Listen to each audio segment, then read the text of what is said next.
Hello and welcome. Today we are taking a look at the 5.56 AK magazine from Palmetto State Armory. These are being made for their AK101s, 102s. These on paper have a lot going for them. Steel reinforced front and rear locking lugs as well as feed lips and a steel foreplate. And the polymer itself actually doesn't feel nearly as flimsy as some of the magazines we looked at before. So domestically made, got a lot going for it. Let's see how it actually did. Starting with the M90, it is a little bit tight, but it does go in and works pretty well. Let's take a look at fitment and basic short function. Locks in well. Let's go.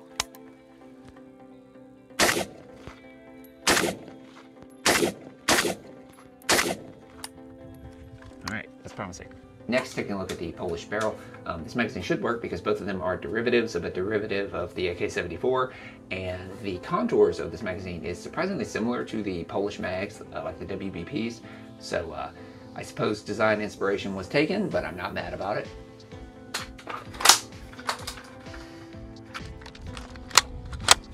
Like this. All right, let's do this.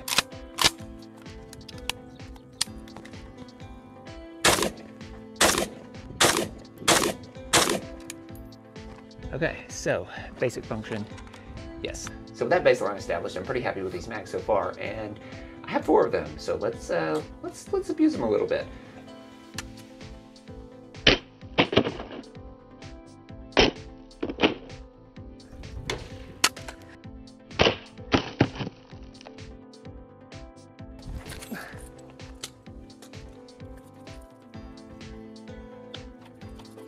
We lost 1. And no cracks, no breaks.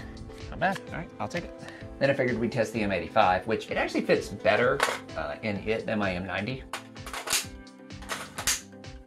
It goes in and out of this one a lot easier. And yes, right now it's sort of ATF'd. All right, let's test the M85. But first,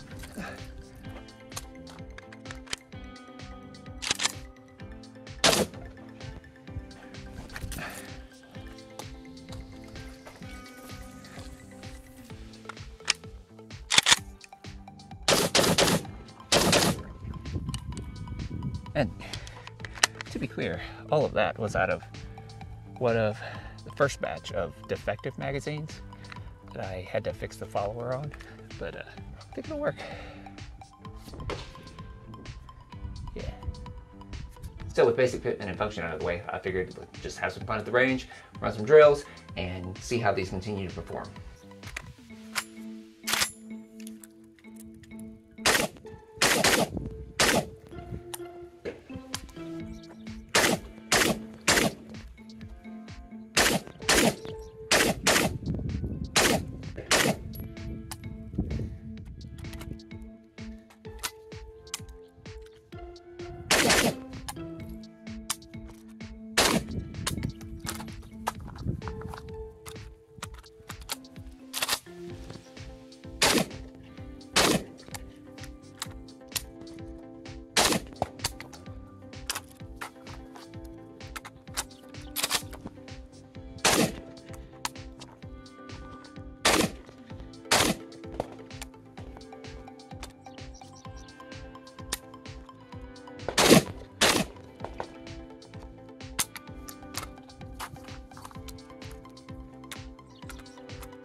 And there we go. I had a good time with these. I didn't have any malfunctions.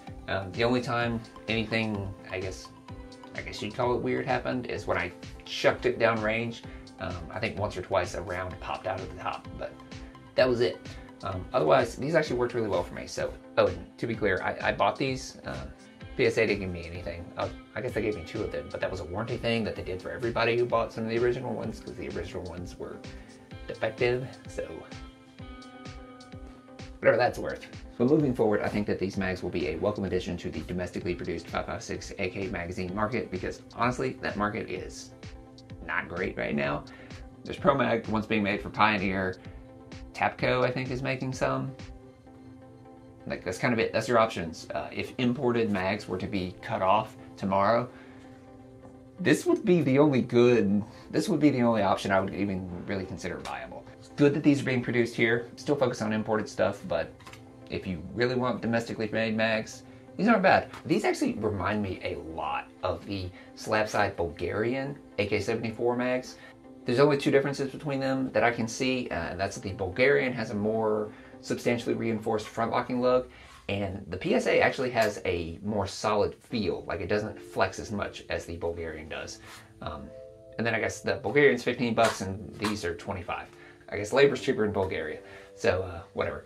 If the Bulgarians actually had a 5.56 AK magazine that was like the same style as their AK-74, I would say no, go do that. But they don't, so this is kind of the closest you can get to that. Now that we're towards the end, let's get into some excruciating detail. The very first batch of these magazines had a slightly defective follower that would bind up at about 20 rounds because it was bent in.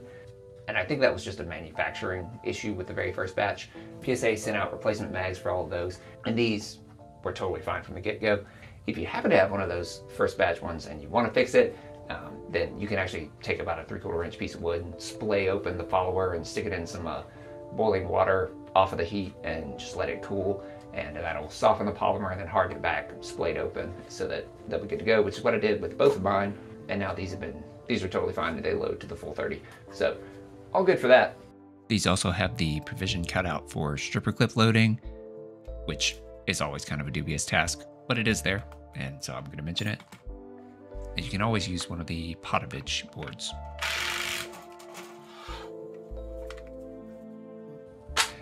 In sum, I do like these mags. I think they're the best domestically made 5.56 AK magazine, even though that's not saying a whole lot. How they will ultimately stand up in the long term compared to imports is an open question, but if I do have any issues with them, I'll make a follow-up. It's one of those things where the first batch was no bueno. The second batch was great. Going forward, I don't know what the third batch will be.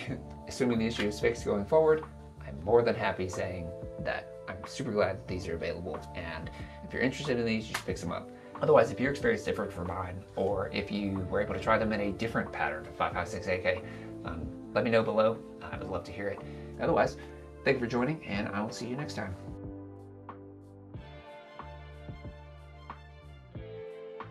Hello and welcome. Today we are taking a look at the PSA 5.56 AK magazine.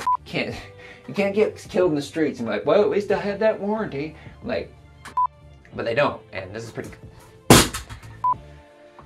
Alright, that's it. If you want these mags, go buy them. If you don't, don't. I don't do what you want with your money. Don't at me about this.